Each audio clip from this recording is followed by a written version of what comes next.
I love motorcycles and have a bit of a coffee fetish. So what better way to get bike parts into your house and have somewhere to put your coffee mug than to turn a motorcycle engine into a coffee table? To be 100% honest, I have no idea how this is going to turn out. I've never tried to make anything like this before. But when I saw this photo of a V8 engine block that's been turned into a coffee table with all the lights and piping, I immediately wanted one. Except with a motorcycle twist. So the first step was to go engine shopping, something I've always wanted to do, but never really had a reason to. I really wanted a V4 engine because those are undoubtedly the coolest engines you can find in a motorcycle. But I wasn't sure how easy they would be to find because obviously they aren't the most common engine in a motorcycle. So I figured I would also settle for an inline 4 and I could just tell people that it had a cross-plane crank so that they thought it was cooler than it really was.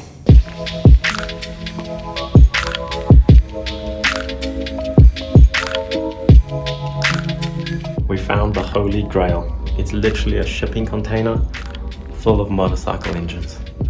But which one should we take home? It didn't take too long to find the right room at my local bike breaker, but I still expected the engine I wanted to be out of my budget. I think it's out of a Honda VFR 400, but I think I want that one. Let's see how much it is. I've always wanted to own a Honda VFR 400, more specifically the NC30. They look like the sexiest race bikes of the early 90s, with the twin round headlights, a single-sided swing arm, and impeccable color schemes. The sound they produced just made them more desirable, but it was ultimately their price tags that held them back.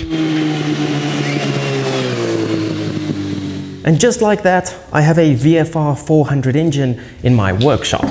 Well, most of it. It's a 90-degree V4 400cc engine, meaning each cylinder is just 100 cc's, and that is what allowed them to rev to 14,000 RPM in the early 90s. Mine has definitely seen better days. I don't know anything about its history. I assume it's out of a crashed bike, but for all I know, it's blown up. It doesn't look like it has been, but I guess we'll find out when we tear it apart. So obviously, I didn't really need to buy an entire engine just to build a coffee table. I could have tried to buy just the crankcase and cylinders, but I was very excited to find a V4 that doesn't appear to have any gaping holes in the crankcase. And to be honest, I'm really looking forward to tearing this thing down.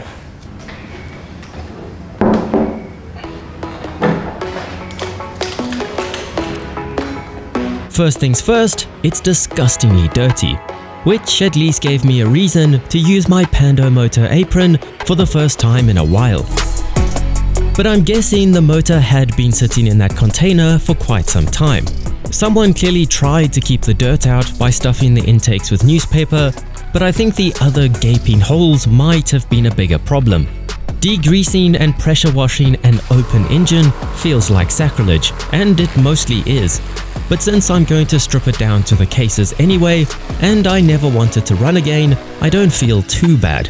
I just wanted a less oily engine to work with, and fortunately, I found some cheap labor to help out.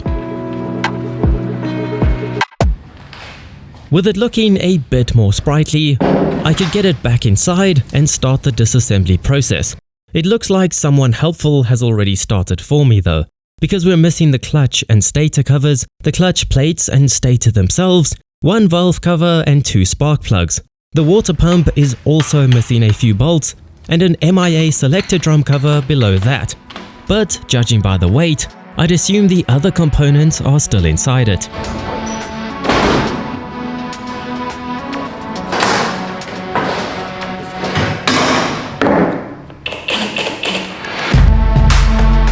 In all honesty, I didn't really know where to start, but I found that the water pump cover was only being held on by a dowel pin, and it revealed a rather corroded water pump beneath it. I then removed the last remaining valve cover and got another look at the gorgeous gear-driven cams. Much sexier than a timing chain, right?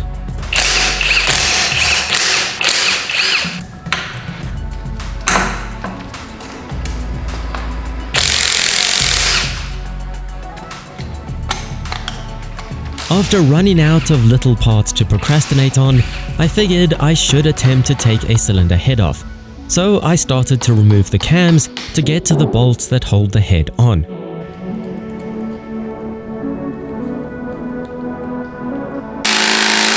But even with all the bolts removed and a persuasive rubber mallet, it was proving rather stubborn. The head was loose, but the gears that drive the cams were still holding it down.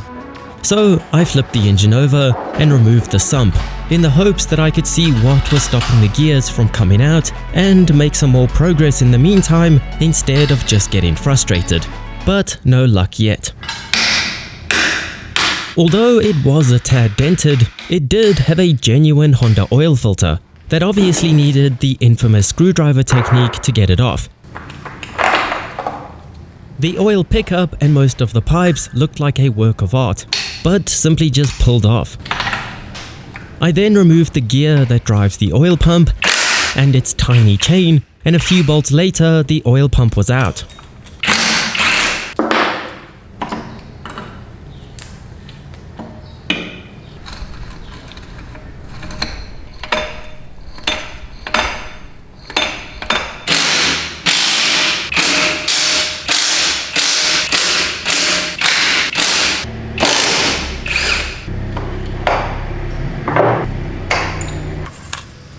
Finally, I found the magic bolt that allowed me to get the head off. And yes, it was hidden in plain sight and made me feel rather stupid.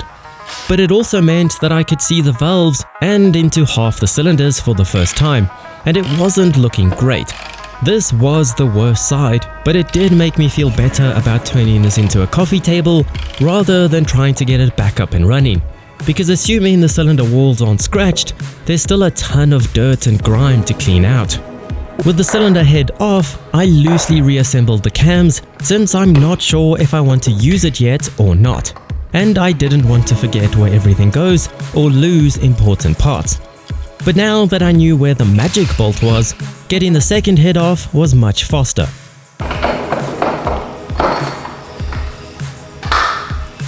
After finally making some real progress, there wasn't much left to this engine, and I could then split the cases, which was a lot easier than I expected.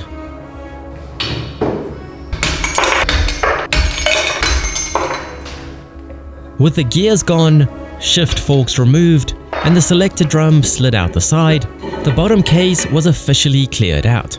Since I don't have the right tool to remove the clutch basket, it stayed on until I could remove it while still attached to the gears, but it at least made fewer pieces to remove.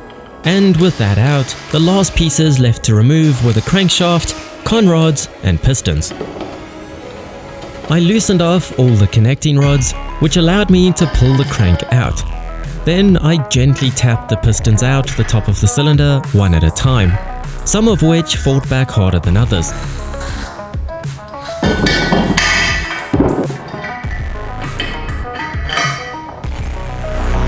There is definitely some level of satisfaction in having engine parts lying everywhere, since I've never played this game before. But it is exactly as oily and messy as you might imagine.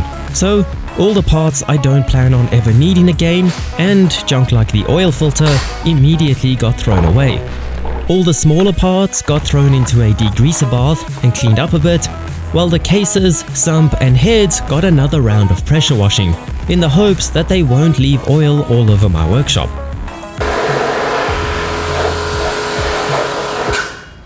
Okay, that's the first part of my coffee table mission completed. I'm pretty sure it took Honda less time to assemble this engine than it took me to disassemble it, but it was way more fun than it probably should have been. Nevertheless, we're left with some engine cases that aren't in a bad shape at all. I'd love to know how many miles this engine did in its lifetime, but we do still have quite a lot to figure out. First of all, I can now send these cases and other parts I want to use out to be vapor blasted, so that all the paint can be taken off and cleaned up beautifully so that we're left with raw metal, not scratched paint and rusty parts. I couldn't really picture or plan what the next steps were until I'd seen the engine completely stripped down like this. And now we have a few problems. I realized on the way home when I bought this motor that because of its small displacement, the cylinders won't be very big. which means it won't have a very distinctive V shape like I was hoping for, especially when you take the heads off. And there probably isn't enough space in the cylinders for a light bulb. I might have gotten very excited when I found a V4 and stopped thinking logically. From this angle, for example, you can't even really tell that it's a V4 because the gearbox housing and everything going on back here is actually bigger than the cylinder. So we could either just embrace it and hope that it looks cool and use LEDs which will be smaller and will fit in the cylinders. Or the second option is that we can put the heads back on. Then the V shape will be much more distinctive and it will be bigger. But then the sort of eye-catching feature will be the heads, which to be honest I think I'm okay with, because these heads with the gear-driven cams are absolutely gorgeous. I'd obviously also put the gears that drive the cams back in, not just the heads.